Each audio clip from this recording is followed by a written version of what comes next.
leader always finds a way where there seems to be no way. He sees the path ahead and paves the way for others. Take action.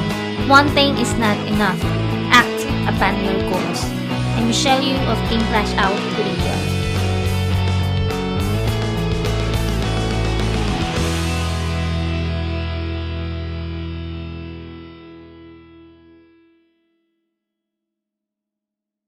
Pag-aralan natin kung paano aakyat ang position mo ng mas mabilis. I'm sure kung bagong register ka pa lang sa Alliance in Motion Global, pinapangarap mo na maging Silver Executive or Gold Executive, lalo na kung Global Ambassador. Pero iniisip mo, paano nga ba aakyat agad ang position mo? Paano ka nga ba magiging Silver Executive? So yun ang i-discuss natin ngayon. May ikukwento ko sa inyo, hindi ko malimutan yung one time isa sa mga members na itinuturing akong mentor, nagtanong siya sa akin. Sabi niya, "Upline, bakit kaibigan ko?" Kadjo-join lang niya, pagkatapos ng ilang araw nakita ko yung post niya, Silver Executive na siya agad. Paano nangyari yun?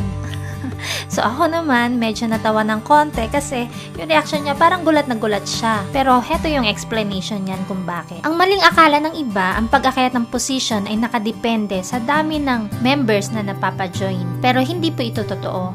Ang pag-akyat ng position ay nakadepende sa dami ng repeat reorders na nagagawa mo or nagagawa sa loob ng team mo. Ito po ay nakabase sa dami ng reorders, hindi sa dami ng members na napapasali. Sa totoo lang, kahit wala ka pang member, pwedeng umakyat ang position mo. Kahit pa ang dahilan ng pag-join mo ay for personal use lang at wala kang balak gawin ng business, gusto mo lang makatipid sa products, pwede pa rin umakyat ang position mo. Ituturo ko sa iyo kung paano. Ang bawat product natin ay may katumbas na points. Ang repeat binary points para sa match sales bonus, commissional points para sa unilevel commission, at positional points para naman sa stair-step commission. Sa ngayon, mag-focus muna tayo dito sa positional points. Gawin nating example ang 1 box C24/7. Sa C24/7, meron itong 0.2 positional points. Ilang points ba ang kailangan natin para maging Silver Executive? Hindi ba 10 points? Kung ang bawat 1 box ng C24/7 ay merong 0.2 positional points,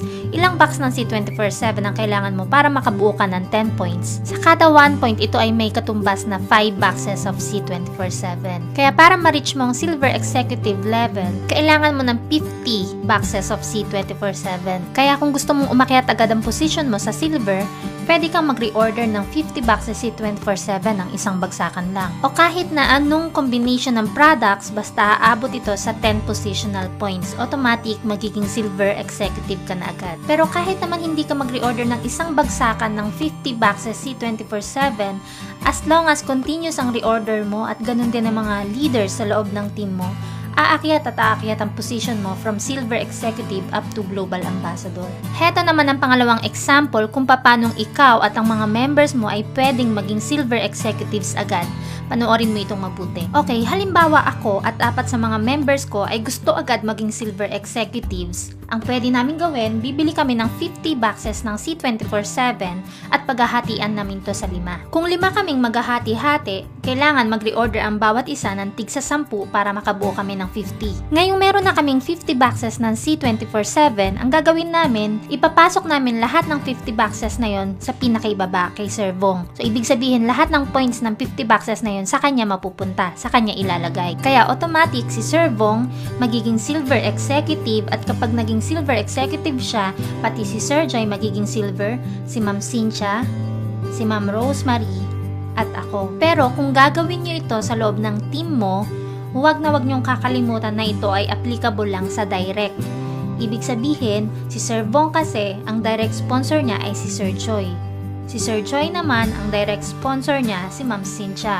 Si Ma'am Cynthia, ang sponsor niya si Ma'am Rosemary, at si Ma'am Rosemary naman ang sponsor ay ako. Halimbawang nagkataon na si Sir Vong, ang sponsor niya ay si Ma'am Cynthia, at in-apply natin ang technique na to para maging Silver Executives agad, ang mangyayari si Sir Joy hindi siya magiging Silver Executive kasi hindi siya ang sponsor ni Sir Vong. Ang magiging Silver Executive lang ay si Sir Vong, si Ma'am Cynthia, si Ma'am Rosemary, at ako. Kaya dapat bago i-apply ang technique na to or strategy na to, dapat ma-check muna kung sino yung sponsor ng bawat member sa line. Wala namang limit ito, kahit ilan kayong gustong maging silver executives sa line ay pwede. Basta i-check nyo lang yung sponsor ng bawat member sa line. At syempre, kung gusto mong maging global ambassador agad, malaki yung may tutulong kung marami ka ng members kasi mas maraming repeat reorders, kaya mas napapabilis ang pag-akyat ng position. Kaya sa ganitong business, importante talaga ang teamwork.